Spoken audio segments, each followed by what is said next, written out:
কেউ যদি এরকম বলে, আমার দয়াল বাবার দরবারেতে কেউ ফিরে না খালি হাতে, আপনারা বলেন এটা ঈমান না শিরক? জোরে বলেন ঈমান না শিরক? সাহাবীরা জিজ্ঞেস করলেন, মা হুয়াল ঈমান ইয়া রাসূলুল্লাহ, ঈমান সম্পর্কে আমাদের একটু বলেন। আল্লাহর নবী বললেন, ইকরার বিল লিসান, তাসদীকু বিল জানান, আমল বিল আরকান, এরই নাম হলো ঈমান। জবানে বলতে হবে লা ইলাহা ইল্লাল্লাহ, কাল জবানে বললে হবে না, কলিজার মধ্যে জায়গা দেওয়া লাগবে। কলিজার মধ্যে যখন কারো ঈমানের জায়গা হয়, ওই লোকটা জীবনের চাইতে ঈমানের গুরুত্ব বেশি দিবে, দরকার হলে জীবন দিবে, কিন্তু ঈমান দিবে।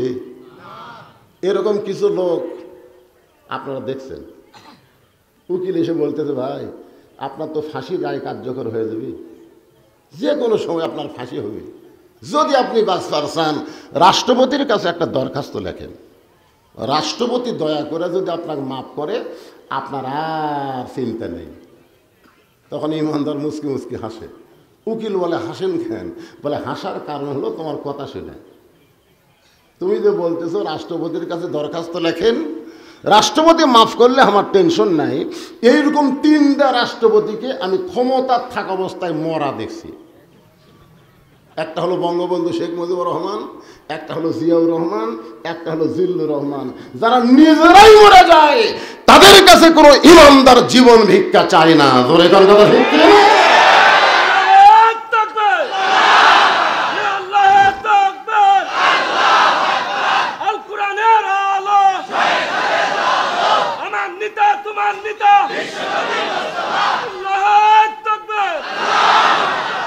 তখন উকিল বলতেছে, আপনার ফাঁসি হবে।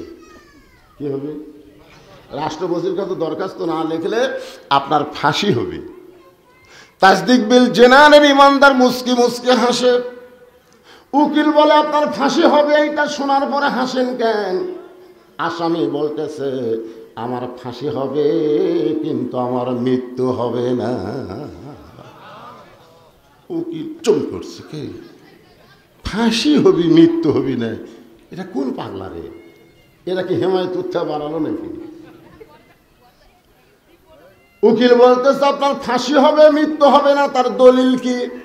সঙ্গে সঙ্গে আসামি বলতেছেন, ওয়ালা তাকুলু লিমান ইউকতালু ফি সাবিলিল্লাহি আমওয়াতুন বাল আহইয়াউ ওয়ালাকিন লা তাশউরুন। আল্লাহ রাস্তায় যাদেরকে হত্যা করা হয়, আল্লাহ রাস্তায় যাদেরকে মারা হয়, আল্লাহ রাস্তায় যারা জীবন দেয়, আল্লাহ বলেছেন তাদেরকে মৃত্যু বলো না, আমি আল্লাহ বলতেছি তারা জীবিত। তাসদিক বিল জানান, এইটা যখন আমাদের অর্জন হবে, তখন আমরা জীবনের কোনো গুরুত্ব দেব না, গুরুত্ব দেব ঈমানের। এখন আপনারা সত্যি করে বলেন তো, আমাদের কাছে জীবন বাঁচান ফরজ না ঈমান বাঁচান ফরজ?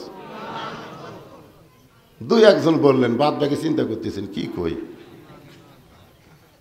আমার বউ আমাকে বারবার কয়, পাবনা তো যাচ্ছেন, দেখে শুনে বাস করবেন। আমি বললাম, কি দেখবো রে? বলে, পুলিশের গাড়ি, র্যাবের গাড়ি, বর্তমান সরকারের কোনো ক্যাডার যদি মঞ্চে থাকে, তেল তেল বাস করবেন। আমি বললাম, কেন? বলে, যদি পুলিশ ধরে। আমি বইয়ের কপালে চুমা দিয়ে বললাম, পুলিশ ধরার চিন্তা করিস, আজরাইল ধরার কথা তো একবারও কোস না। কথা ঠিক না? কারণ কাউসারিকে পুলিশ ধরেনি, আজরাইল ধরিছে, বাড়িতে আসতে পারেনি।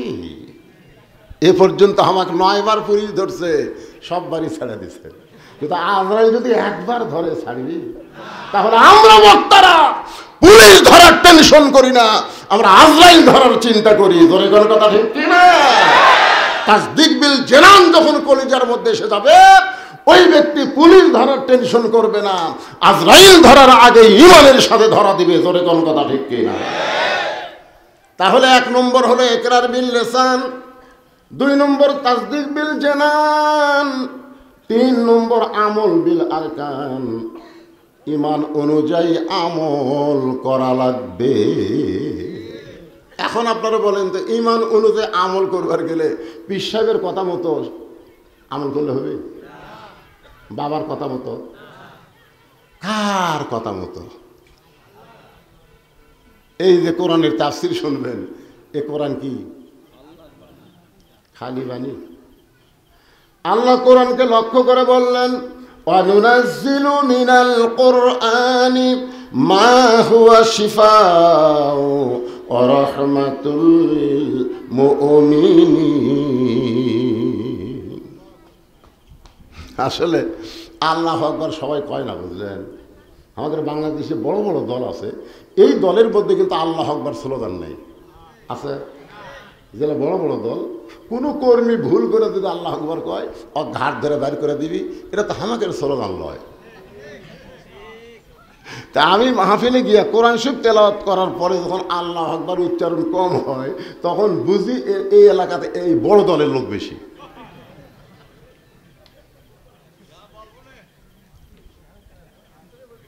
আরে আওয়ামী লীগ করেন, বিএনপি করেন, জাতীয় পার্টি করেন, আর যে দল করেন, আপনি বাহিরে করেন, ভিতরে একটাই দল আল্লাহর। জোরে কোন কথা ঠিক কি? নিজের চোখে আমি দেখছি, নিজের চোখে দেখা জিনিস। নামাজের সময় হয়ে গেছে, মুসল্লি 3 জন, ইমাম নাই। 3 জন মুসল্লি, খালি ঘড়ির দিকে তাকে আছে, হুজুর নাই। আমার এলাকার তো একজন আওয়ামী লীগ, একজন বিএনপি, একজন জামাত। এখন বারবার ঘড়ি দেখে হুজুর নাই। আমি ঢুকবার গিয়ে চিন্তা করলাম, আমি ঢুকলি তো আমাকে সামনে দিবে, দরকার নাই। এরা 3 জন কি করে, আমি একটু জানলার ফাঁক দিয়ে দেখি। জানলার ফাঁক দিয়ে তাকায় দেখি, নামাজের 5 মিনিট পার হওয়ার পরে আওয়ামী লীগ বলতেছে, কে রে ভাই, কোনো হুজুর যখন আসতেছে না, তাহলে নামাজ পড়াবি কে? জামাত ইসলাম বলতেছে, আপনার দল ক্ষমতা আছে, আপনি সামনে যান। আওয়ামী লীগ বলতেছে, আমি মাঝে মধ্যে পড়ি রে, পড়াবার পারি না, ওই জায়গাতে আমি জীবনও যাই। বিএনপি বলতেছে, আমি আকামত দিবার পারি, সামনে যাবার পারি না। তখন বলতেছে, ভাই তাহলে সামনে কে যাবে? আওয়ামী লীগ বলে, তুই যা। তো বলে, আমি জামাত করি। ভাই, আরে পাগল, আমি আওয়ামী লীগ, ওই বিএনপি, তুই জামাত, এটা হলো বাহিরের কথা। ভিতরে যখন ঢুকেছি তখন কোনো দল নাই, আমরা 3 ভাই একসাথে জামাত করতে চাই। জোরে কোন কথা ঠিক না? তো কোরআনের মাহফিলের মধ্যে ঢুকে আবার কিসের দল রে? যখনই কোরআনের তেলাওয়াত হবে, বক্তা তেলাওয়াত শেষ করতে আল্লাহু আকবার কোয়া লাগবে। যাই বলবি না, মরার আগে আল্লাহ তার জবান বন্ধ করে দিবি, ও করে মরবি, মুখত আল্লাহ উচ্চারণ হবে না। আল্লাহ কোরআনে বললেন, ওয়া ইযা তুলিয়াত আলাইহিম আয়াতুহু জাদাতুহুম ঈমানা ওয়া আলা রাব্বিহিম ইয়াতাওয়াক্কালুন। এইবারে কেবল ওয়াজের জোশ উঠবি। হ্যাঁ, আমি নিয়ত করছিলাম 10টার দিকে হাত তুলে দিই, বুঝলেন? 12টা পর্যন্ত একটা নামাজ করবো, কিন্তু এরা ওয়া করতে করতে 10:30টায় টেবিল আসলো। ওয়াজ শুরু না করতেই 11:30 বাজতেছে। তা আপনারা যদি হুহা না করেন তাহলে তো ঘুম ধরি ভাই। একটু মনোযোগ দিয়ে শুনবেন, বিষয়টা হলো আমল বিল আরকান। ইমান অনুযায়ী আমল করতে গেলে আল্লাহর কোরআনের কোনো বিকল্প পথ আছে? এই কোরআন অনুযায়ী যদি আমল করতে চান, ওয়া আমিলুস সলিহা, সূরা আসরের 2 নম্বর বিষয় হলো ওয়া আমিলুস সলিহা, নেক আমল করা লাগবে। নেক আমল করতে গেলে সুন্দর একটা পরিবেশ লাগবে, সব পরিবেশে নেক আমল করা যাবে না। বর্তমানে বাংলাদেশে যেই পরিবেশ চলতেছে, এই পরিবেশে আপনি নেক আমল করতে পারবেন, কিন্তু আমলটা বেশিক্ষণ ধরে রাখবার পারবেন না। করবেন ঠিকই, কিন্তু থাকবি না। আপনি ঈশার নামাজ বাড়ি মসজিদে পড়ছেন, আল্লাহ সামনে কাতার আপনি নামাজ পড়ছেন পরে ঈশার নামাজ, কিন্তু বাড়ির মধ্যে ঢুকে দেখেন আপনার বউ স্টার জলসার জি বাংলা দেখতেছে। আপনি কত সুন্দর আমল করলেন, সামনে কাতারে নামাজ পড়লেন, কিন্তু বাড়ির মধ্যে ঢুকে দেখেন আপনার বউ ভারতের চ্যানেল স্টার জলসা জি বাংলা দেখতেছে, আর এই নাটক দেখার কারণে হিন্দু করে পূজার বাদ্য লুলু লুলু করে বাঁচতেছে। তোর কোন কথা ঠিক কি না? তা আমল তো আপনি করলেন, কিন্তু ধরে রাখলেন কতক্ষণ? বর্তমানে বাংলাদেশে নেক আমল হচ্ছে, কিন্তু নেক আমল ধরে রাখা যাচ্ছে না। নেক আমল ধরে রাখতে গেলে এই পরিবেশে সম্ভব না, এমন একটা পরিবেশ লাগবে। সেই পরিবেশ নিয়ে আপনাদের সামনে কথা বলতেছি। মানুষটার নাম হলো হযরত ওমর। জোরে বলেন নাম কি? নেক আমলের পরিবেশে ছদ্মবেশে মদিনার অলি গলি ঘুরতেছে নেক আমল দেখার জন্যে। হঠাৎ হযরত ওমর দেখতে পায় দুই পাহাড়ের মাঝখানে একটা গিরিপথ। ওই গিরিপথের ভিতরে একটা সুন্দরী মেয়ে ধীর গতিতে হেঁটে হেঁটে চলতেছে। ওমর ফারুক লক্ষ্য করে দেখে মেয়েটার সামনেও কোনো মানুষ নাই, পিছনেও কোনো মানুষ নাই। ওমর ফারুক চিন্তায় পড়ে গেলেন, এত সুন্দরী একটা মেয়ে একা একা হাঁটতেছে, তার সামনেও মানুষ নাই, পিছনেও মানুষ নাই। এই মেয়েটা সম্পর্কে আমার একটু জানা দরকার। নেক আমল সম্পর্কে জানতে গিয়া ওমর ফারুক জিজ্ঞাসা করলেন, মা তুমি একা একা চলতেছ এই দুই পাহাড়ের মাঝখানের গোপন পথ দিয়া, তোমার সামনেও মানুষ নাই, পিছনেও মানুষ নাই, তোমার অন্তরে কি কোনো ভয় ডর লাগতেছে না? মেয়েটা বলে, পথিক তুমি হযরত ওমরকে চেনো? সাল্লাল্লাহু আলাইহি। মেয়েটা কাকে বলতেছে? মেয়েটা হযরত ওমরকে বলতেছে, পথিক তুমি হযরত ওমরকে চেনো? ওমর যেদিন থেকে আল্লাহর কোরআন দিয়ে রাষ্ট্র চালায়, সেদিন থেকে নেক আমল করতে মানুষের অন্তরে আর কোনো ভয় ডর থাকবে না।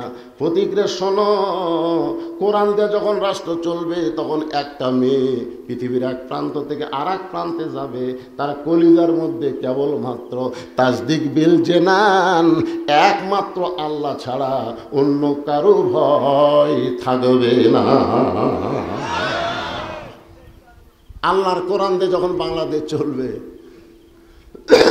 তখন আপনার দামি জুতা নিয়ে মসজিদের মধ্যে ঢোকা লাগবে? জোরে লাগবে না? চা খেলে চা খেলে মডেল মসজিদ। জোরে কি মসজিদ? এক নেতা বলতে, হুজুর আমাদের প্রধানমন্ত্রী 564টা মডেল মসজিদ বানাচ্ছে, আপনার একটা হুজুরও প্রধানমন্ত্রীর প্রশংসা করেন না, তার মানে? আমি নেতাকে বললাম, নেতা প্রধানমন্ত্রী 564 না 5 লক্ষ মসজিদ বানালেও কোনো লাভ নেই। নেতা তো আমার উপর সেই গরম যে 5 লক্ষ মসজিদ বানায় লাভ নাই। কেন? মসজিদ বানায় কি হবে রে? মসজিদের মধ্যে যদি নামাজ না হয়, সেই মসজিদ থেকে কোনো লাভ হবে না। জোরে কোনো কথা ঠিক কি না? মসজিদ বানানোর আগে মসজিদে মুসল্লি বাড়ানোর আইন পাস করা লাগবে। আজকে আপনাদের মসজিদের উন্নয়ন কি হুজুর একরাল ধরে না, হুজুর দোতলা করা লাগবে। দোতলা হুজুর, তো দোতলায় যদি করবেন ফজরের খবর কি? এক কাতারি হয় না। জোহরের খবর কি? 8 বাজারত গেছে কাজ কামের দিন। আসরের খবর কি? এখনো ফেরত আসেনি। মাগরিবের খবর কি? ফজরের মতো। এশার খবর কি? ভাঙ্গা চুলা বুড়া চুলা। তো মসজিদের মধ্যে কয় কাতার আছে? 9 কাতার। তো 9 কাতারের এক কাতারে মুসল্লি হয় না, তার দোতলা করবে কেন? ওই যে জুমার দিন সবার শেষে আসে, আগে যায়, ওই শালাকের জন্য দোতলা করা লাগতেছে। আপনারা বলেন তো 5 ওয়াক্ত নামাজ বাদ দেয়, কারণ জুম্মার নামাজ যারা মসজিদে পড়ে এরা কোনোদিন মুসল্লি না, এরা হলো ফাওয়াইলুল লিল মুসাল্লিন। জোরে কোন কথা ঠিক না? মসজিদের উন্নয়ন মানে টাইলস ফাইল দিয়ে মসজিদ সুন্দর করে, অর্থ এলাকার মধ্যে আমাদের মসজিদে 1 নম্বর মুসল্লি হলো 3টা। এতগুলো মডেল মসজিদ বানাচ্ছে, এক মসজিদে মুসল্লি নাই। জোরে কোন কথা ঠিক কিনা?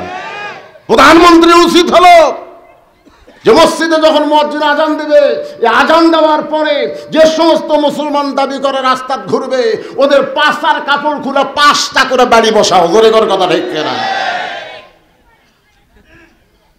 পুলিশ থানা তার থাকো না, আজান দিলে সব রাস্তার যাও। দেখো তো কারা ঘুরতেছে। এখনকার পুলিশ জালেমদের পাশাত বাড়ি না দিয়া আলেমদেরকে জেলখানা ঢুকাচ্ছে। জোরে কোন কথা ঠিক কিনা? মসজিদের উন্নয়ন। একটু মনোযোগ দিয়ে শুনবেন। ওমর ফারুক বললেন, মা তুমি নির্জন পথে একা একা চলতেছ, তোমার হাঁটার সাইজটা খুব ধীর গতি, আমার মনে হয় তোমার ভিতরে কোনো দুঃখ লুকে আছে। মেয়েটা বলতেছে, পথিক আমি আসলে একজন দুঃখী নারী, আজকে 6 দিন হলে আমি হযরত ওমরকে খুঁজে বেড়াই। কয়দিন? আপনারা বলেন তো, মেয়েটার সামনে যিনি কথা বলতেছে তার নাম কি? মেয়েটা বলতেছে, পথিক আজকে 6 দিন হলে আমি হযরত ওমরকে খুঁজে বেড়াই, ওমরকে যদি পাই তাহলে আমার দুঃখের কথা তাকে একটু খুলে বলবো। ওমর ফারুক বললেন, মা তুমি কি পাগলি নাকি?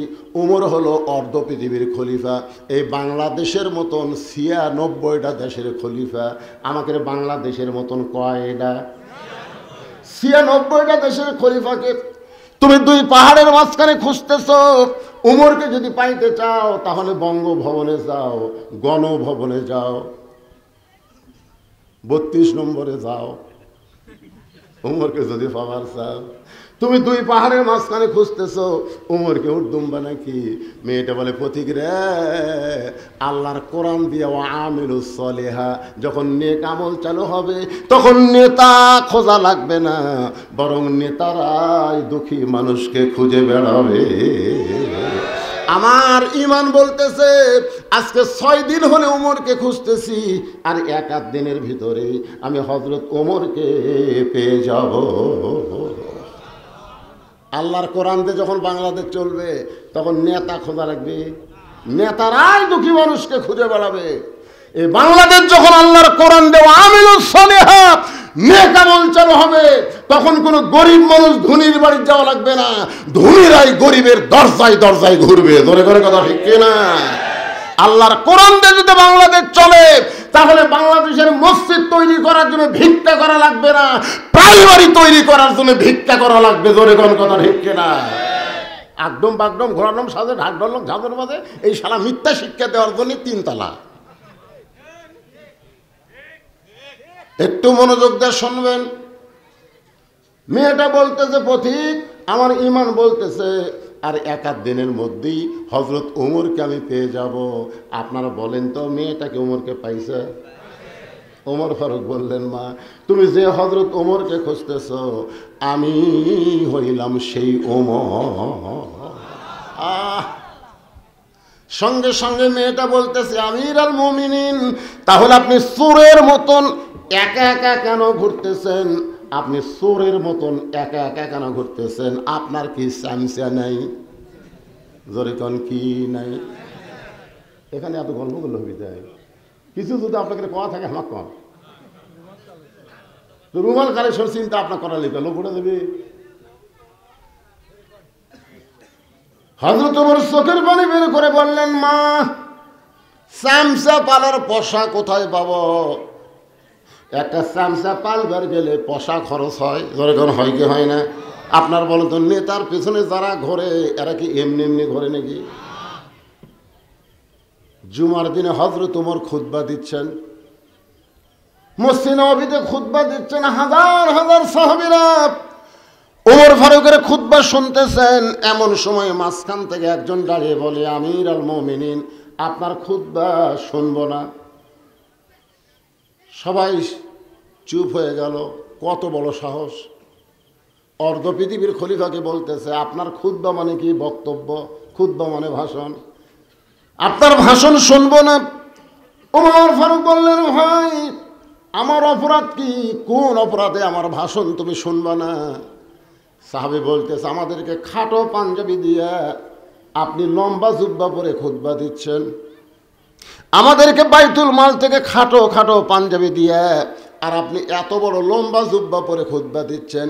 যতক্ষণ লম্বা জুব্বার কাহিনী না বলবেন ততক্ষণ আপনার ওয়াজ আমরা শুনব। ওমর ফারুকের চোখ দিয়ে দর দর করে পানি পড়তেছে। হাজার হাজার মুসল্লির মধ্যে একজন ওমর ফারুকের পক্ষে কথা বলতেছে না। এমন সময় আব্দুল্লাহ ইবনে ওমর 6 লক্ষ হাদিসের হাফেজ, 30 পারা কোরআনের হাফেজ, সুবহানাল্লাহ, নেতার ছেলে, কিসের হাফেজ? হাদিসের হাফেজ। আরে কোরআনে হাফেজ তো অনেকে আছে, 6 লক্ষ হাদিসের হাফেজ, 30 পারা কোরআনের হাফেজ। আব্দুল্লাহ বাবার পাশে দাঁড়ায় বলে, রে নবীর সাহাবীরা, তোমরা খাটো পাঞ্জাবি হলেও তো নতুন কাপড় পরে নামাজ পড়তেছ, কিন্তু আমার দিকে তাকায় দেখো, আমার পরনে নতুন কোনো কাপড় নাই। ওসমান গনি বলে, আব্দুল্লাহ, আজকে জুমার দিনে সবার পরনে নতুন, অথচ তুমি পুরাতন কাপড় পরে কেন নামাজ পড়তে আইছ? সঙ্গে সঙ্গে আব্দুল্লাহ বলতেছ, আমি নতুন কাপড় পরতে চাইছিলাম, কিন্তু আমার ভাগ্যে নাই।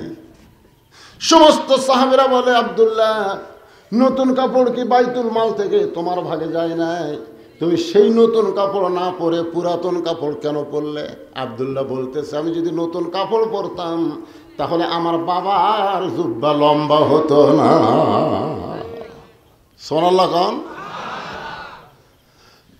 আব্দুল্লাহ বলতেছে, দুনিয়ার সবাই যখন ঘুমিয়ে গেছে, এমন সময় আমার বাবা চুপি চুপি আমার ঘরের দরজায়, ভাইজান যুবকের একটু মনোযোগ দিয়ে শোনেন, আমার বাবা আমার ঘরের দরজায় এসে ডাক দিচ্ছে, আব্দুল্লাহ, আব্দুল্লাহ রে, একটু দরজা খোল।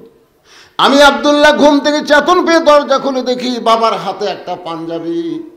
আমি খুশি হয়ে বললাম, বাবা, বাইতুল মাল থেকে আমার একটা পাঞ্জাবি দিল, আপনি রাতের বেলা আর একটা পাঞ্জাবি দিবে রাইছেন, নেতার বেটা হওয়াতে আমার লাভ আছে। বাইতুল মাল থেকে একটা কি দিছে? গভীর রাত্রে আর একটা পাঞ্জাবি দিবে রাইছেন। সঙ্গে সঙ্গে ওমর ফারুক আল্লাহর কোরআন থেকে একটা আয়াত তেলাওয়াত করলেন। যারা কোরআন বোঝেন তারা একটু মনোযোগ দিয়ে শোনেন। আয়াতটা হলো, ইন্নাল্লাহা ইয়ামুরুকুম আন তুআদ্দুল আমানাতি ইলা আহলিহা ওয়া ইযা হাকামতুম বাইনান নাস আন তাহকুমু বিল আদল। সুবহানাল্লাহ বলেন। 6 বছর ধরে আমবাগান চাষ করেছে, আমবাগান। জ্যৈষ্ঠ মাসে গেছে, দেখছে আম পাকছে কিনা, যা দেখে গাছের ডালে বসে এক ছোট্ট বাচ্চা আম পাড়তেছে আর ব্যাগ ভরাচ্ছে। বাগানের মালিক কয়, আমি খাইনি, আমার পরিবারের কেউ খায় নাই, আর তুই আমার গাছে চড়ে আম পাড়তেছিস, তোর বাপকে গিয়ে বিচার দিব রে। এই তোর বাপক যা বিচার দিব। ছেলে খালি মুসকি মুসকি হাসে। বাগানের মালিক বলে, হাসিস খেন? বলে, হাসার কারণ হলো আমার বাবাও তো আর এক গাছে চড়ছে। আপনি বাবা কোথায় যা বিচার দেবেন? বাগানের মালিক গাছের নিচে বসে কান্দের খায়, আল্লাহ, বিচার দিব কার কাছে? বেটাও চোর, বাপও চোর। আজকে আমাদের বাংলাদেশের অবস্থা চাই, বিচার দেওয়ার জায়গা নেই। জোরে কোন কথা ঠিক কিনা? আয়াতটা খেয়াল করছে? ইন্নাল্লাহা ইয়ামুরুকুম আন তুআদ্দুল আমানাতি ইলা আহলিহা ওয়া ইযা হাকামতুম বাইনান নাস আন তাহকুমু বিল আদল। আব্দুল্লাহ, একটা পাঞ্জাবি পাইছিস বাজান, আর একটা দিবার আইছি। কল আল্লাহর কোরআনের আইন যখন চালু থাকে, এই বিশ্বাস তোর মনে কেমনে আসলো? ওয়া আমিলুস সালিহা, শুনে নে, এইটা আমার ভাগে পড়েছে। এত খাটো পাঞ্জাবি পরে আমি খুতবা কেমনে দিব? তাই গভীর রাত্রে আইছি, তোর পাঞ্জাবিটা আমাকে একটু দান করে দে বাবা। আমি তোরটা আমারটা মিলে আমি একটু লম্বা জুব্বা বানাবার চাই। আব্দুল্লাহ বলে, সাহাবীরা রে, গভীর রাতে আমার কাপড়ের অংশ আমার বাবাকে দান করে দিলাম। বাবা সারা রাত তার কাপড় আমার কাপড় একত্র করে লম্বা জুব্বা পরে খুতবা দেয়। এখন তোমরা বলো, আমার বাবার খুতবা শোনা যায় কি না যায়? সমস্ত সাহাবীরা কান্দে, চিৎকার করে বলে, আল্লাহর কোরআন দিয়ে যখন রাষ্ট্র চলবে, ওয়া আমিলুস সালিহা, এমন ভালো নেতারা মুসলমান দেখতে পাবে। মেয়েটা বলতেছে, একা একা ঘুরতেছেন চোরের মতন, আপনার চামচা নেই। ওমর ফারুক বলতেছে, চামচা পালার টাকা কোথায়? চেয়ারম্যান সাহেবের কাছে লেখা আছে 10 কেজি চাউল, বালতি দিয়ে দিছে হচ্ছে 8 শেয়ার। বিজিএফ কার্ডের কয়সার চাউল? 10 কেজি লেখা আছে কাগজত, ম্যাপে হচ্ছে 8 শেয়ার। একজন আবার সাহস করে লোকমা দিছে, লোকমা 4 রাকাত নামাজের 3 রাকাতে যদি ইমাম বসে লোকমা দেয় না, তো মনে করছে চেয়ারম্যানও তো আমাকে ইমাম, দেখি লোকমা দেয়। কাছে বল চেয়ারম্যান সাহেব, কাটে লেখা আছে 10 কেজি, মাপা হচ্ছে 8 শের। চেয়ারম্যান বলতেছে চকিদারকে নাম কাটে দে, নাম কাটে দে। ওই তখন জোর হাত করে বলতে, চেয়ারম্যান সাহেব যা দিচ্ছেন দেন, নাম কাটেন না। তোর যদি 2 কেজি না মারি তাহলে চামচা পালমুখী দিয়ে রে। আজকে বাংলাদেশের চামচা পালার জন্য অনেক নেতারা বাধ্য হয়ে জনগণের টাকা চুরি করতেছে। জোরে কথা বল না গে। ওয়া আমিলুস সালিহাত, নেক আমল যদি আমরা করতে চাই, ঈমান গ্রহণ করার পরে যতগুলো নেক আমল আছে তার মধ্যে 1 নম্বর নেক আমলের নাম হলো নামাজ। জোরে বলেন নাম কি? ঈমানের পরে 1 নম্বর নেক আমলের নাম কি? একেবারে সবাই কথা কন না কেন, 1 নম্বরের নাম কি? আচ্ছা আপনারা বলেন তো, যার নামাজ নাই তার ঈমান আছে? আমাদের এই দেশে অনেক হয় নামাজ না পড়লে আমার ঈমান আছে। বুখারী শরীফের হাদিস, 3টা হাদিস আমি কই, কয়টা দেখেন তো আপনারা, দেখেন তো যাই নামাজ পড়ে না তার ঈমান আছে কিনা। এই 3টা হাদিস আপনারা শুনবেন। 1 নম্বর হাদিস হলো লা সলাতা লা ঈমানা, যার নামাজ নাই তার ঈমান নাই। 2 নম্বর হাদিস হলো বাইনাল আবদি ওয়াল কুফরি তরকুস সালাত, বান্দার কাফেরের মধ্যে পৃথক করার জিনিস তার নামই হলো নামাজ। যে নামাজ পড়ে সে বান্দা, যে নামাজ না পড়ে সে হলো কাফের। আর একটা কব, এটা কঠিন হাদিস ভাই রে। মান তারাকা সালাত মুতাম্মিদান ফাকাদ কাফারা। 5 ওয়াক্ত লয় রে, 1 ওয়াক্ত নামাজ যদি কেউ বাদ দেয় অবশ্যই সে কাফের হয়ে যায়, 1 ওয়াক্ত বাদ দিলে। একজন আমাকে বলে, হুজুর তাহলে আমি যে 5 ওয়াক্ত পড়ি না, আমি জুম্মা পড়ি, আমাকে আল্লাহ জান্নাত দিবি না? আমি কইলাম লা তাকনা তুমি রহমাতুল্লাহ, আল্লাহ রহমত থেকে নিরাশ হওয়া যাবে না, ঠিক কিনা বলেন? হাসরের ময়দান আল্লাহ বলতেছেন, যারা খালি জুম্মার নামাজ পড়ছো, 5 ওয়াক্ত পড়নি, আমি আল্লাহ দয়া করে তাদেরকে জান্নাত দিলাম, যাও। দয়া করে আমি আল্লাহ তাদেরকে কি দিলাম? তখন ওরা খুশি হয়ে বলবে, কে রে 5 ওয়াক্ত, হ্যাঁ তোরা বসে থাক আর আমরা জান্নাত যাই। এই জুম্মা পার্টি খুশি হয়ে মারবে দৌড়, 1 দৌড়ে জান্নাতের কাছে গিয়ে দেখবে দরজাতে একটা তালা। তখন বলবে, আল্লাহ আপনি আমাকে জান্নাত দিলেন কিন্তু দরজার যে তালা। আল্লাহ কয়, চাবি তোর কাছে আসি দেখ। তখন জুম্মা পার্টি পকেট হাতে দেখবি চাবি আছে, দেখ রে চাবি আছে, কিন্তু চাবি যে তালার মধ্যে ঢুকিছে বুঝলেন, কিন্তু ঘরে না, ঢুকিছে ঘরে না, ঢুকিছে ঘরে না। আল্লাহ চাবি তো তালার মধ্যে ঢুকলো কিন্তু ঘরে না। আল্লাহ বলতে, তালার মধ্যে 5টা দাগ আছে রে, তোর চাবির মধ্যে 5টা দাগ থাকা লাগবে, চাবি বের করে দেখতো দাগ আছে। তখন কয়, আল্লাহ চাবি তো তেল তেলা দাগ নেই, এই 5টা কিসের দাগ? আল্লাহ বলবেন, ফজর জোহর আসর মাগরিব এশা, এই 5 ওয়াক্ত নামাজের দাগ যদি চাবির মধ্যে না থাকে তাহলে চাবি ঢুকবে ঠিকই, ঘুরবে না। জান্নাত দেখা তোরা ফেরত।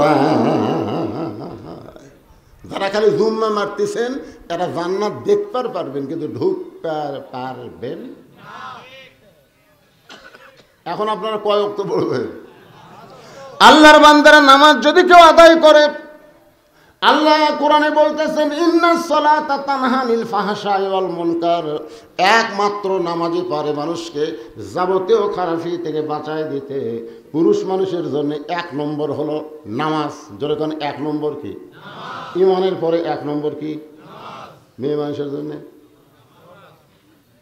চিন্তা ভাবনা করে কোন তো, মেয়ে মানুষের জন্য ঈমানের পরে 1 নম্বর কি? কেবারে আসতে কোন কেবারে নামাজ। কেউ করছে নামাজ, আর ওই মেয়ে মানুষ যদি সারা জীবন নামাজ পড়ে আর পর্দা যদি না মানে, একটা ইবাদত আল্লাহর দরবারে কবুল হবে না। জোরে কোন কথা ঠিক করে? আপনারা বলেন তো, মেয়ে মানুষরা যখন নামাজ পড়ে তখন খালি গায়ে পড়ে না পর্দা নিয়ে পড়ে? আমার বউ দেখি বাড়িতে কেউ নেই, খালি আমি একলাই। তারপরে একেবারে মাথা হেজাব দিয়া, তারপরে ওন্না দিয়া, তারপরে এরকম ঢাকে নামাজত খাড়া আছে। এখানে কে গো? নামাজের সময় পর্দা মানা লাগে গো। নামাজ দেখবি কে? আর সে আল্লাহর সামনে পর্দা করে নামাজ পড়তেছে। খুব মনোযোগ দিয়ে শুনবেন। ওয়ামিলুস সলিহার উপর কথা বলতেছি। এরপরে আরো দুইটা পয়েন্ট আছে। একটা হলো ওয়াতাওয়াসাউ বিল হক, মামুনুল হক, আজিজুল হক, কুল জাল হক, জাহাকাল বাতিল ইন্নাল বাতিলা কানা জাহুকা। এই হকের উপর একটা মারাত্মক ওয়াজ করবো। এরপরে হয়তো 7 তারিখ 8 ঘড়ি আর ওয়াজ বন্ধ হয়ে যাবে, যাক অসুবিধা নেই। কিন্তু আজকে আসছি যখন, আজকে ছাড়বো না। জোরে কার কথা দেখতে।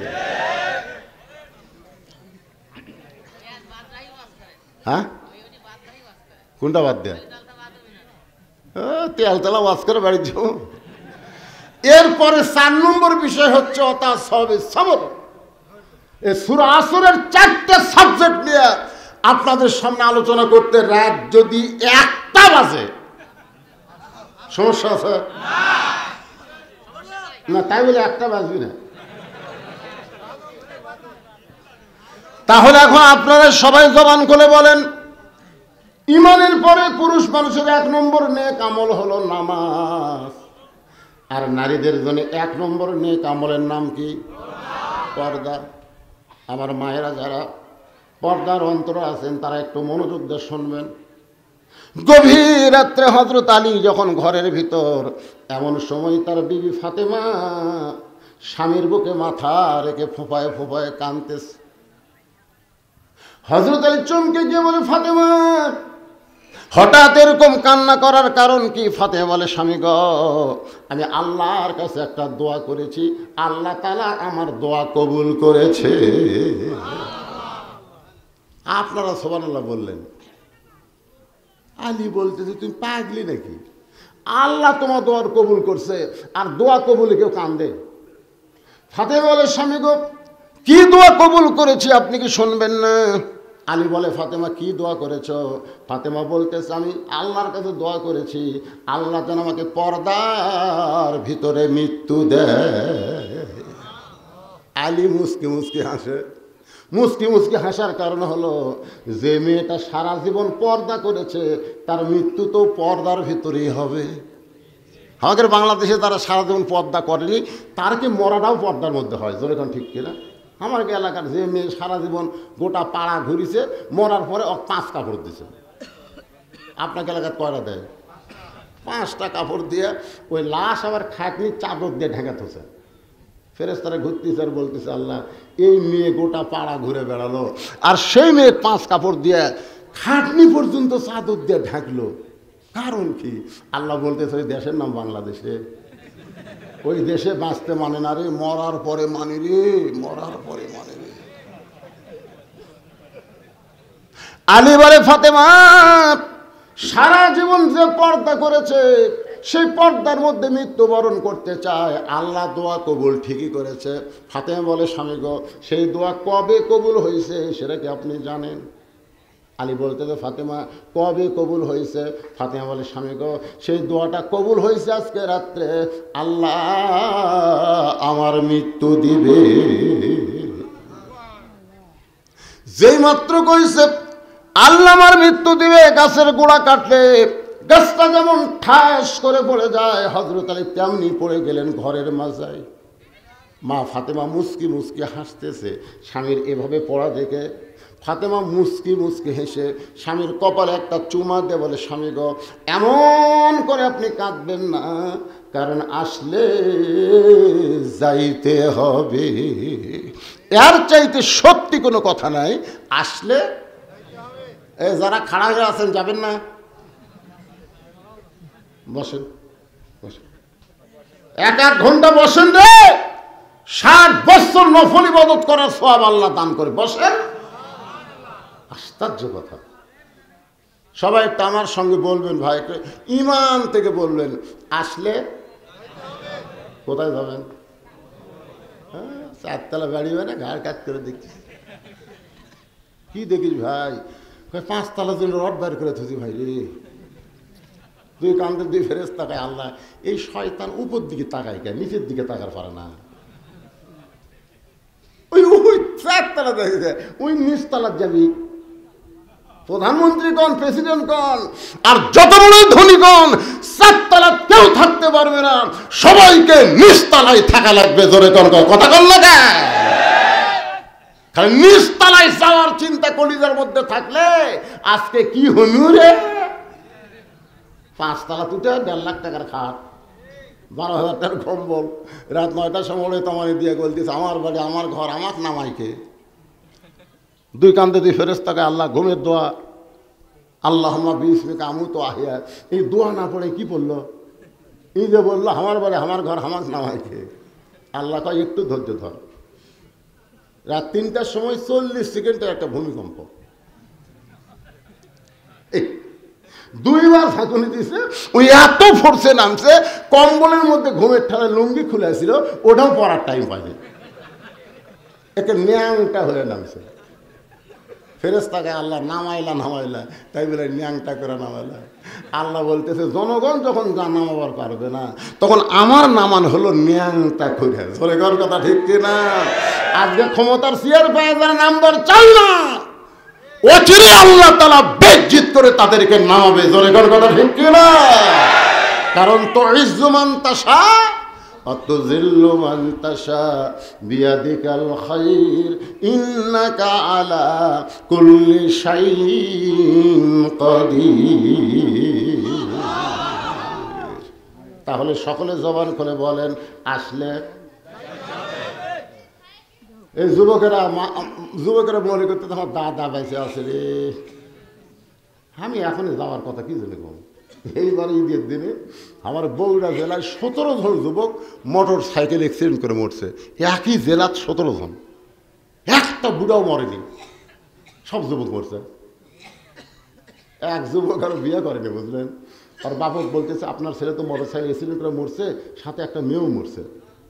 আর বাপ কয় আমার ছেলে তো বিয়ে করেনি রে, সাথে আবার মেয়ে মরে গেল। কে দেখেন, বেটা মরার আফসোস না করে চিন্তা করতেছে মেয়ে কে মরল রে, দেখে ওর প্রেমিকা ঈদের দিনে ফিল্ডিং হচ্ছে, 2 শালাই মরছে। বাপ বলতেছে আমি এক নেব না, আমি নেব না। আমরা সবাই বুঝাইলাম মুরব্বী কি করবে, সময় বড় খারাপ, ওয়াল আসর, আল্লাহ সময়ে শপথ করছে। মুরব্বী কি করবেন, বিয়ার আগে ঘরে কি করবেন? তোমরা যুবকেরা মনে করতেছো আসলে যাইতে হবে, আমরা কমনারে বুড়া রাখো। সকলেই জবান খুলে বলেন আসলে। স্বামীর কপালে ফাতেমা চুমু খেয়ে বলতেছে, স্বামী গো এমন করে আপনি কাঁদবেন না, কারণ আপনি হলেন পৃথিবীর সবচাইতে বড় বীর, আপনি হলেন পৃথিবীর সবচাইতে বড় জ্ঞানী। আপনারা বলেন তো আলীর চাইতে বড় বীর কেউ আছে? আলীর চাইতে বড় জ্ঞানী কেউ আছে? সেই বীর এবং জ্ঞানী মানুষটা বইয়ের মৃত্যুর খবর শুনে যখন কাঁদতেছে, আর ফাতেমা তাকে সান্ত্বনা দিয়ে বলে এমন করে কাঁদবেন না, আমি মরার পরে আমার 3টা চাওয়া আপনাকে পুরো করা লাগবে। যেই বলছে আমি মরে যাওয়ার পর আমারও 3টা চাওয়া আপনাকে পুরো করা লাগবে। আলী বলে ফাতেমা দুনিয়াতে গরিব ছিলাম বলে তুমি কিছুই চাইলা না, আর মরার পরে তুমি কি চাইবা ফাতেমা? আপনার বলেন তো হযরত আলী ধনী ছিল না গরিব ছিল? আল্লাহর নবী একদিন ফাতেমার ঘরে ঢুকে দেখলেন ফাতেমার 2টা চোখের নিচে কালিমা পড়ে গেছে। আল্লাহ রাসূল বলে ফাতেমা তোর চোখের তলে কালিমা পড়ে গেছে মা। ফাতেমা কান্দে আর বলে বাবা দুনিয়ার কত ধনী ধনী ছেলেরা আমাকে বিয়ে করতে চাইছিল, আপনি তাদের সঙ্গে বিয়ে না দিয়া এমন একটা গরিবের সঙ্গে আমার বিয়ে দিয়েছেন বাবা। এই গরিবটা ঠিক মতো সংসার চালাবার পারে না।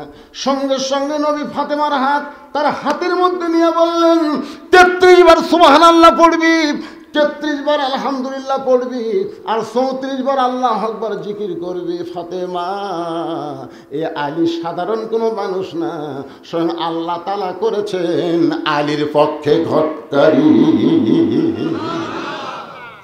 ও ফাতেমা কোনো কথার দ্বারা আচরণের দ্বারা আলীর সঙ্গে বেয়াদবি করবি না। আমি আজকে তোকে বলে গেলাম আল্লাহর পরে কাউকে যদি সেজদা দেওয়ার হুকুম থাকতো আমি তোকে বলতাম আলীর পায়ে সেজদা কর। এই কথার দ্বারা নবী বুঝাইলেন আল্লাহর পরে কাউকে সেজদা দেওয়া যাবে না, কিন্তু মেয়ে মানুষের কাছে আল্লাহর পরে সবচাইতে দামি ওই মহান ব্যক্তি হলো তার স্বামী। আল্লাহর পরে মেয়ে মানুষের কাছে সবচাইতে দামি কে? আপনাদের পক্ষে হচ্ছে না বিপক্ষে হচ্ছে? তো জোরে কর না কান। আল্লাহর পরে বইয়ের কাছে সবচাইতে দামি কে? আরো জোরে জোরসে বলেন। বউ যদি নফল নামাজ পড়ে, শোনেন, বউ যদি নফল নামাজ পড়ে আর স্বামী যদি বলে, বইয়ের নাম ধরেন শেফালি, শেফালি, আল্লাহ রাসূল বলেছেন নামাজ বাদ দিয়ে স্বামীর উত্তর দেওয়া লাগবে। নামাজ বাদ দিয়ে স্বামীর উত্তর দেওয়া লাগবে। স্বামী যদি বলে, শেফালি, রাতের বেলা যে ঠান্ডা বাড়ে, দিনের বেলা একটু খেলা করি, আসো। খেলা বোঝেন না? আমাদের বাংলাদেশে এক নেতা আছে, 3 জন মাথা ধরা খাড়া করে দেয় আর 2 হাত দিয়ে ডাকে, খেলা হবি, খেলা হবি। খেলবার গেলে মাজা থাকা লাগবে, জোরে কথা।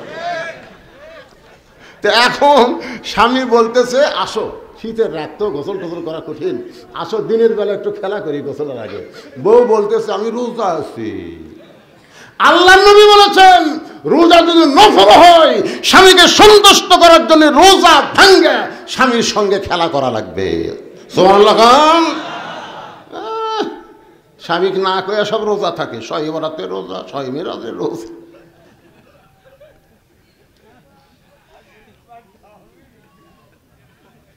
রে মায়েরা, একমাত্র ফরজ নামাজ যদি বউ শুরু করে, ওই সময় স্বামী যদি বউকে ডাকে, কারণ বউ হয়তো জানে না স্বামী নামাজ পড়তেছে ঘরে, কিন্তু তারপরেও যদি স্বামী ডাকে শেফালি, তখন বউ কি করা লাগবে? আল্লাহ রাসূল বলেছেন, আমলে কাশির গলা খাঁকারি দেওয়া লাগবে। আমলে কারি গলা খা, স্বামী ডাকতেছে, স্বামী কয়, কে রে, আমি ডাকতেছে, গলা খাঁকারে দেয়, যায় দেখে নামাজ পড়তেছে। শুধু ফরজ নামাজে গলা খাঁকারে দিয়ে স্বামীকে বুঝাতে হবে তোমার বউ ঘরত আছে। আর নফল নামাজ হলে নামাজ বাদ। আল্লাহর পরেই মেয়ে মানুষের কাছে সবচাইতে দামি ওই মহান ব্যক্তি হলো তার স্বামী। আলী কান্দার বলে, ফাতেমা, দুনিয়ার জীবনে তুমি কিছুই চাইলা না, আর মরার পরে তুমি কি চাইবা ফাতেমা? ফাতেমা বলে, 1 নম্বর চাওয়া হলো আমি মরে যাওয়ার পর আমার কোনো জানাজার ব্যবস্থা করবেন না। আমি মরে যাওয়ার পর আমার কোনো জানাজার ব্যবস্থা করবেন না। আমার 2 নম্বর চাওয়া হলো রাতের অন্ধকারে আমাকে কবর দেওয়া লাগবে। দিনের বেলায় যদি আমার কবর দেন, তাহলে সারা জীবন পর্দা করে আমার লাভটা কি? আমার কবরের খবর যেন দুনিয়ার কোনো মানুষ না জানে। আমার 3 নম্বর চাওয়া হলো আমার লাশটা খাটনিতে তুলতে পারবেন না, কারণ খাটনি কান্দে নেওয়ার 4 জন পুরুষ আমার দুনিয়াতে নাই। একটা মেয়ে মানুষ মারা গেলে পর পুরুষ তার লাশ কান্দে নেওয়ার পারবে না। ফাতেমা বলতেছে, আমার বাবা যদি দুনিয়াতে থাকতো, মরা মেয়ের লাশের খাটনি বাবা কান্দে নিবার পারতো। আমার হাসান হোসেন যদি বড় হইতো, মায়ের লাশের খাটনি কান্দে নিবার পারতো। কিন্তু 6 মাস আগে আমার বাবা দুনিয়া থেকে বিদায় নিয়েছে। হাসানের বয়স হলো 5 বছর, আর হোসাইন হলো 3.5 বছর। আমার বাচ্চারা আমার খাটনি কান্দে নিবার পারবে না। ওগো আমার স্বামী, আমার ওজন খুব একটা বেশি না, আমার দেহ হালকা পাতলা, আপনি একটু কান্দে করে নিয়ে ওই জান্নাতুল বাকির পূর্ব কোনায় সবুজ রঙের একটা বাতি জ্বলতেছে, ওই বাতি বরাবর আমাকে দাফন করে দিবে। আলী বলে, ফাতেমা, তুমি কি পাগলি হলে নাকি? তোমার মৃত্যুর খবর শুনলে হাজার হাজার মানুষ জানাজায় হাজির হবে, হাজার হাজার মানুষ তোমার জন্য দোয়া করবে, তুমি কি দোয়া চাও না? ফাতেমা বলে, স্বামী গো, হাজার হাজার মানুষ যদি দোয়া করে ফাতেমা ভালো, আর আপনি যদি বলেন ফাতেমা ভালো না, ওই হাজার হাজার মানুষের দোয়া দিয়ে ফাতেমার 1 তিল পরিমাণ লাভ হবে না। আর দুনিয়ার তামাম মানুষ যদি বলে ফাতেমা খারাপ, আর আপনি চলেন আমার ফাতেমা ভালো, এক স্বামীর সার্টিফিকেটে ফাতেমার 8টা জান্নাতের দরজা খুলে গেল।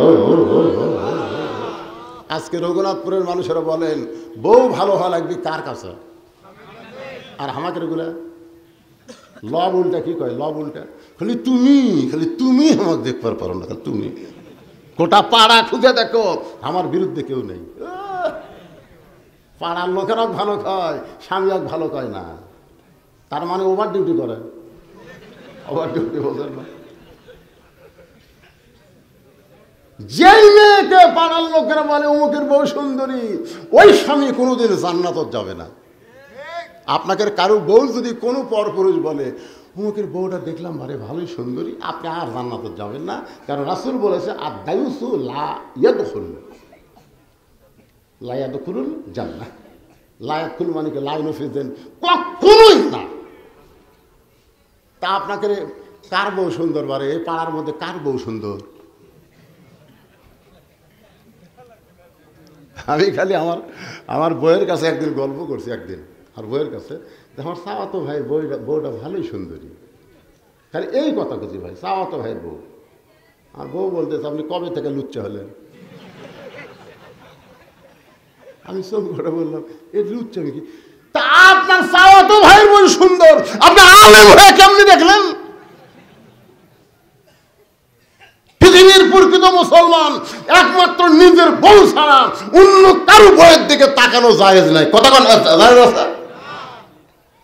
কুল্লিল মুমিনিনা ইয়াগুদ্দু মিন আবসারিহিম। অমুকের বউ সুন্দর, অমুকের বেটি সুন্দর, হায় রে কি রে, পরি রে, পরিমণি রে। মন খারাপ করতেছেন? একটু মনোযোগ দিয়ে শুনবেন। আল্লাহর বান্দারা মা ফাতেমা নিল, হযরত আলী নিজে কবর খুঁড়তে পারবে না বলে একজনের কাছে গেল, যার নাম হলো আবু যর গিফারি। জানলার পাশে গিয়া ফিস ফিস করে কাঁদতেছে। আবু যর গিফারি চমকে গেল, এই গভীর রাত্রে আমার জানলার কাছে কে কান্দে রে? দরজা খুলে তাকায় দেখে আসাদুল্লাহিল গালিব হযরত আলী কাঁদতেছে। আবু যর গিফারি বলে, আলী ভাই এই গভীর রাত্রে কান্দার কারণ কি শুনতে চাই? আলী বলতেছে, আবু যর ওই জান্নাতুল বাকির পূর্ব কোণায় যা, কোদাল নিয়ে একটা কবর খনন কর। আবু যর গিফারি বলে, আলী রে এই দুনিয়ার কোনো মানুষ মৃত্যুবরণ করে নাই এখনো পর্যন্ত শুনলাম না, তাহলে কবর কেন খুঁড়ব? আর রাতের বেলা কেন খুঁড়তে হবে? দিনের বেলা কি কবর খনন করা যায় না? আলী কান্দের বলে, আবু যর আমার হাসান হোসাইন মারা হয়েছে, 6 মাস আগে নবী দুনিয়া থেকে বিদায় নিয়েছে, আজকে গভীর রাত্রে তাদের মা মারা গেছে। পর্দা নিশি শর্ত দিছে রাতের বেলায় তাকে দাফন করা লাগবে। আবু যর গিফারি কোদাল নিয়ে কবর খুঁড়তে গেলেন। কবর খুঁড়তে গিয়ে দেখে একটা সবুজ রঙের বাতি জ্বলতেছে, যেই বাতির কোনো তার নাই, যেই বাতির কোনো সুইচ নাই, বিনা তারে বিনা সুইচে আমার আল্লাহ অটোমেটিক জ্বালায়া দিছে। লিল্লাহে তাকবীর। আপনি কখনোই মনে করবেন না আপনি কবরে যাওয়ার পরে দরজা নাই, জানলা নাই, আপনার কবরে বালিশ নাই, বিছানা নাই, আপনার কবরে আলো নাই, আপনি অন্ধকার কবরে কেমনে থাকবেন? এটা কখনোই মনে করবেন না। ও আমিলুস সালিহাত, নেক আমল করে যদি কবরে যান আপনার কবর থাকবে না, কবরকে আল্লাহ জান্নাত বানায়া দিবে। আবু যর গিফারি লক্ষ্য করে দেখে ভাই ওই আলোটা গোলাকার না হয়ে 4 কোণা হয়ে পড়ছে, 4 কোণা। ওই 4 কোণার মধ্যে কোদাল দিয়ে কবর খুঁড়তেছেন। কবর দিনের বেলা না খুঁড়ে রাতের বেলা খুঁড়তেছি, তুই কি বলতে পারিস কবর কার জন্যে কবর খুঁড়ি? কবর এমন একজন মহিষী পর্দানিশী রাতের বেলায় মারা গেছে, রাতের বেলায় তাকে কবর দেওয়া লাগবে। সেই মহিষী নাই আর কেউ না, আল্লাহ নবীর মেয়ে হওয়ার পরেও নবী তাকে মা বলে সম্মান করেছে। কবর খবরদার বেয়াদবি করবি না, তোর মধ্যে এমন একজন নারীকে দাফন করা হবে যার 2টা সন্তান জান্নাতি যুবকদের সর্দার হবে। কবর খুঁড়তে খুঁড়তে বলে, কবর রে খবরদার বেয়াদবি করবি না, তোর মধ্যে এমন একজন মহিষী নারীকে রাখা হবে যার স্বামী হলো আসাদুল্লাহিল গালিব। এই বলে যখন কোদাল মারতে চায়, কবরের ভিতর থেকে কে যেন শব্দ করে বলে, আবু যর, এই কবরকে সাবধান না করে বরং যারা কবরে আসবে তাদেরকে সাবধান করো। এটা কিন্তু মা ফাতেমার জন্য বলা হয় নাই, আমাদের জন্য কবর আবু যরকে বলেছে। এই কবরে কার মা, কার মেয়ে, কার বিবি, এইটা কবর দেখবে না। আমল যদি ভালো হয় কবর জান্নাতের বাগান হবে, আর আমল যদি খারাপ হয় কবর জাহান্নামের গর্ত হবে। ওয়া আমিলুস সালিহা, নেক আমল যদি করতে চাই তাহলে কবরের আমল দুনিয়া থেকে করার দরকার আছে না নাই? এজন্য একজন একটা গজল গাইছে, গাবো? কিন্তু যেদিন ডাক পড়িবে কবর মাঝে যাইতে, জোগাড় কিছু করছো বন্ধু তার মাঝে বিছাইতে। গভীর রাত্রে হযরত আলী ফাতেমাকে নিয়ে ওই জান্নাতুল বাকির পূর্ব কোনায় আবু জর বলে চিৎকার দেয়, কিন্তু আবু জর কোদাল ফাইলা দিয়ে কোথায় যেন পালায়ে গেছে। নিজে দাফন করার পর আল্লাহর কাছে বলতেছে, আল্লাহ আমার ফাতেমারে তুমি কবুল করে নাও। আল্লাহ সারা জীবন যে মেয়েটা পর্দার মধ্যে ছিল, আল্লাহ তুমি তাকে কবুল করে নাও। এ দোয়া করার পরে আলী তাকায় দেখে সামনে কয়েকটা পুরাতন কবর দেখা যায়। এইমাত্র ফাতেমার কবর দিছে, সেই নতুন কবর আর দেখা যায় না। আলী কবর দিয়া আলী আর কবর খুঁজে পাচ্ছে না। আলী চিৎকার করে বলে, ফাতেমার কবর, এখনই কবর দিলাম, সেই কবরটা কোন জায়গায়? কে যেন ডাক দে বলে, আলী রে, আমার ফাতেমা পর্দা নিশি, আমি আল্লাহ জোহরা ডিগ্রি দিয়া ফাতেমার খবরটাকে কিয়ামত পর্যন্ত পর্দা করে দিয়েছি। আমার মায়েদের জন্য ওয়াজ হলো, মা ওই ফাতেমার সঙ্গে যদি জান্নাতে যাওয়ার চান তাহলে ঈমানের পরে মেয়েদের 1 নম্বর আমলের নাম কি? আরো জোরে। আর পুরুষের 1 নম্বর কি? কোন জায়গা? বাড়ির না মসজিদে? 2 ওয়াক্ত নামাজ যদি কেউ, কমপক্ষে 2 ওয়াক্ত নামাজ যদি কেউ মসজিদে পড়তে অলসতা করে, তার মৃত্যু হবে মুনাফিক হয়ে। একটা হলো ফজর আর একটা হলো এশা। কয় ওয়াক্ত? আপনাদের মসজিদে এই 2 ওয়াক্তের খবর কি? মুয়াজ্জিন থাকলে বোঝা যেত। মুয়াজ্জিন সাহেব আছে? আপনি কি 5 ওয়াক্তই পড়ান? খালি তা আপনি বেশি মুসল্লি। কি রকম না, আপনারা মসজিদের উন্নয়ন কল্পে মাহফিল করতেছেন। মসজিদের উন্নয়ন কল্পে কি টাকা কালেকশন না মুসল্লি কালেকশন? আমি এক মসজিদে যাই, দেখি এ বৃষ্টি হোক, অসুবিধা কি আছে, এখন ঝড় উঠতেছে।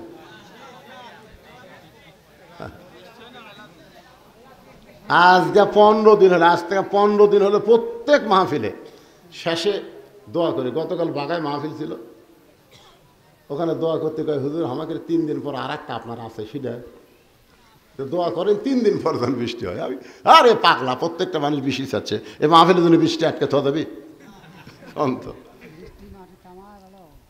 কিন্তু আমরা বৈশাখী মেঘের কাছে, একটা রফিকুল আলম একটা গান গাছে, বৈশাখী মেঘের কাছে জল সে তুমি কাঁদবে, কারণ বৈশাখী খালি বৃষ্টি হয় না, ভাঙ্গা চুরা দেয়। ঠিক কিনা? আমরা আল্লাহকে বলবো, আল্লাহ রহমতের বৃষ্টি দাও, তাপ দাহ কমে দাও। জোরেগান ঠিক কিনা? কৃষকের আবাদগুলো সব যেন বাড়িতে রহমত বরকতে আল্লাহ নিয়ে আসার তৌফিক দেয়। জোরে বলে আমিন। এখন সূরা আসরের কমপক্ষে 2টা বিষয় আমি কিছু আলোচনা করলাম। একটা হলো ঈমান, একটা হলো আমিলুস সালিহা। এখন 3 নম্বর বিষয় হলো ওয়াতাওয়াসাউ বিল হক। শুনবেন না? সূরা আসরের তাফসীর হচ্ছে ওয়াতাওয়াসাউ বিল হক। গত পরশু দিনে হক খারাপ আছে, তার নাম হলো মামুনুল হক।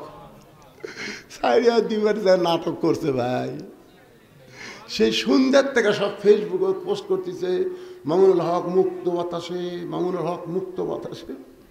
রাত 12টার পর ওয়াজ শুনে যাচ্ছি, দাওয়ার সময় ফেসবুকে দেখতেছি, বের হয়ে দিল না, বের করে দিল না। হকের যা অবস্থা ভাই, হাজার হাজার মানুষ খাওয়া দাওয়া করতেছে, হাজার হাজার মানুষ খাওয়া দাওয়া করতেছে, সাইড দেখ পাগল যাচ্ছে আর বলতেছে মানুষ নাই রে, মানুষ নাই। হাজার হাজার মানুষ খাওয়া দাওয়া করতেছে, আর এক পাগলা কয় মানুষ নাই রে, মানুষ নাই। সবাই হাসতেছে, পাগলে কেনা কয়, ছাগলে কেনা কয়, হেমায়ত করতে কয় দেখে সারা পাশে। কিন্তু এক লোক চিন্তা করে মানুষ যদি না থাকে তাহলে আমি কি? ওই পাগলার কথাটা ধরিছে, আস্তে আস্তে খাওয়া বাদ দা পাগলার কাছে গেছে। পাগলা কাছে বলতে দেখে ভাই তুই যে কইলি মানুষ নাই মানুষ নাই, তাহলে এরা কে খাচ্ছে? তুই যে বললি মানুষ নাই রে মানুষ নাই, তাহলে এরা খাচ্ছে কে? বলে দেখবার চাস না শুনবার চাস? তুই কয় ভাই রে সারা জীবন তো শুনে আসলাম রে, আজকে একটু দেখবার চাই। তো কয় তাহলে দেখবার চাইলে সাইডে তো সাইডে নিয়ে যায়, একদম বাম হাত আলোক করছে, এখন তাকায় দেয়। তাকায় দেখে 15-20 জন মানুষ, বাদ বাকি সব শিয়াল কুত্তে। এই হাজার হাজার মানুষের মধ্যে 15-20 জন মানুষ, বাদ বাকি সব শিয়াল। ভাই কি দেখলাম? চুপ। কলিকালের জামানা, হক বলতে মানা, আসল কথা বললে তোমায় জেলে দিবে রে, আসল কথা বললে তোমায় মারবে রে। যা দেখছিস দেখছিস বলিস না, মানবরূপী সবাই শয়তান, কিন্তু মানবীয় স্বভাব মাত্র 15 জন। ওই 15 জন খাবার পাইয়া বিসমিল্লাহ বলে শুরু করেছে আল্লাহুম্মা বারিক লানা ফিমা রাযাকতানা। মানুষ খাওয়াতে পারে না, খাওয়ায় আল্লাহ। এই বিশ্বাস যারা করে ওই 15-20 জন, আর বাদ বাকি যারা খায় এরা মানবরূপী জানোয়ার। আজকে আপনারা বলেন আমাদের বাংলাদেশে মানুষ বেশি না জানোয়ার বেশি?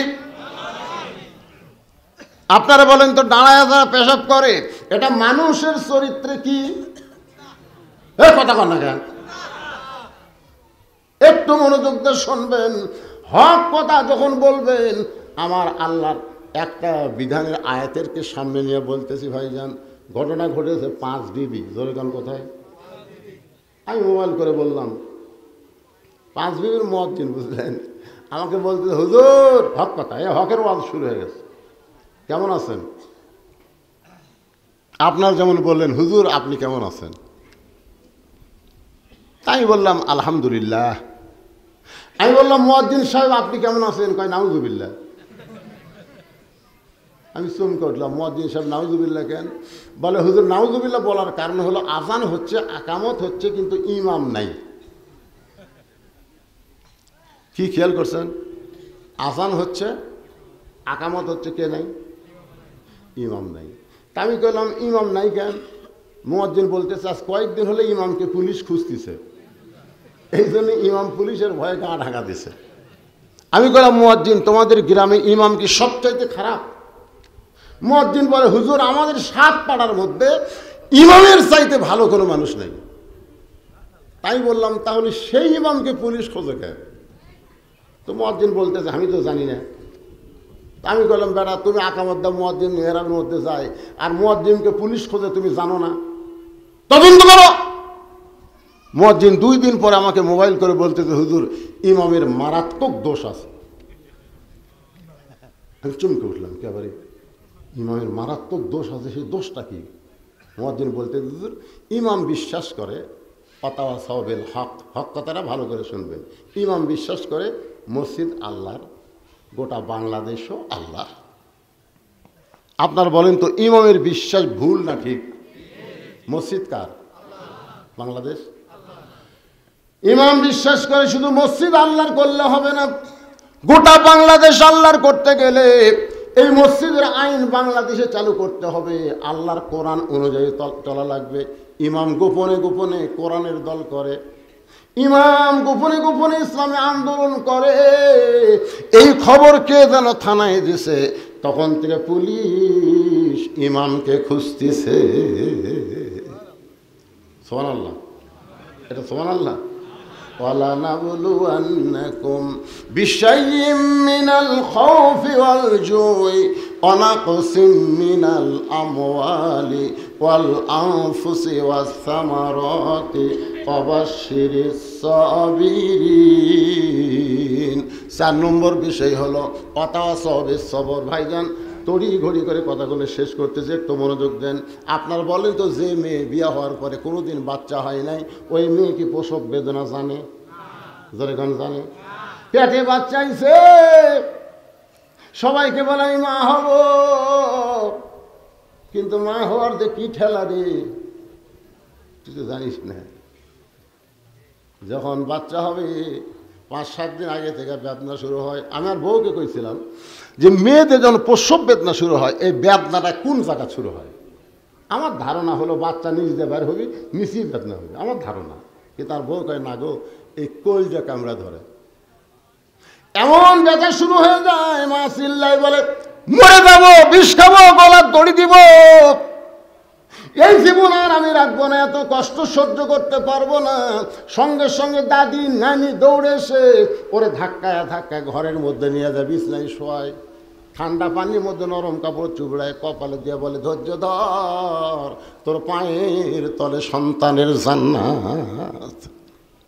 ধৈর্য ধর, ধৈর্য ধর, সন্তানের মা হবি, এত কষ্ট করবি, মরে যাওয়ার কথা বলিস কেন, বিষ খাওয়ার কথা বলিস কেন? ধৈর্য ধর, ওয়াতাওয়াসাউ বিস সবর, ধৈর্য ধর। দাঁতের উপর দাঁত দে। দাদি নানির কথা মতো সন্তানের মা হওয়ার আশায় ও দাঁতের উপর দাঁত দিছে, ই করতেছে, এত কষ্ট, চোখ দিয়ে পানি পড়তেছে, কিন্তু চিৎকার দিবার পারতেছে না, কারণ ধৈর্য ধারণ করেছে। ওয়াতাওয়াসাউ বিস সবর, ধৈর্য ধারণ কর। এক সময় ধাইমা বাচ্চা টান মারছে, প্যাঁ প্যাঁ করে বাচ্চা কাঁদতেছে, দাদি নানি তাকায় দেখে বাচ্চার প্রসবের যন্ত্রণায় মা বেহুশ হয়ে গেছে।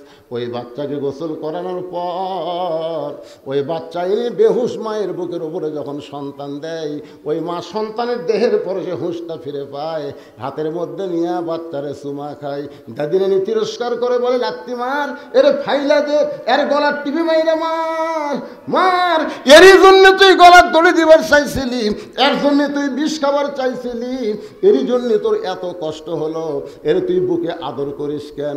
মা তখন মুচকি মুচকি হাসের বলে, দাদি এত সুন্দর একটা সন্তান বুকের ওপর পাওয়ার সাথে সাথে আমার প্রসবের সব ব্যথা আমি ভুলে গিয়েছি।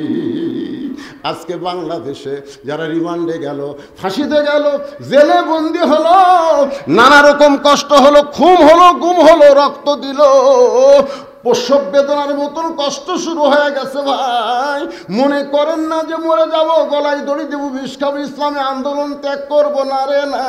এই কষ্টের মধ্যে দাঁতের উপর দাঁত দিয়ে যারা ধৈর্য ধারণ করবে, মা যেমন কষ্টের পরে তার সন্তান বুকে পায়, এই বাংলার জমিনে শুধু কোরআনের ওয়াজ না, আল্লাহর কোরআন দিয়ে একদিন বাংলাদেশ চলবে। যারা রক্ত দিয়েছে, যারা জীবন দিয়েছে, যাদেরকে ফাঁসি দেওয়া হয়েছে, তাদের আত্মা তখন জান্নাতের শান্তি পাবে। ধৈর্য ধরার দরকার আছে না নাই? হ্যাঁ, এই জন্যে আজকে সূরা আসরটা দীর্ঘ সময় ধরে আপনাদের সামনে আলোচনা করলাম। আল্লাহ বক্তা শ্রোতা সবাইকে আমল করার তৌফিক দান করুক, সকলে বলে আমিন।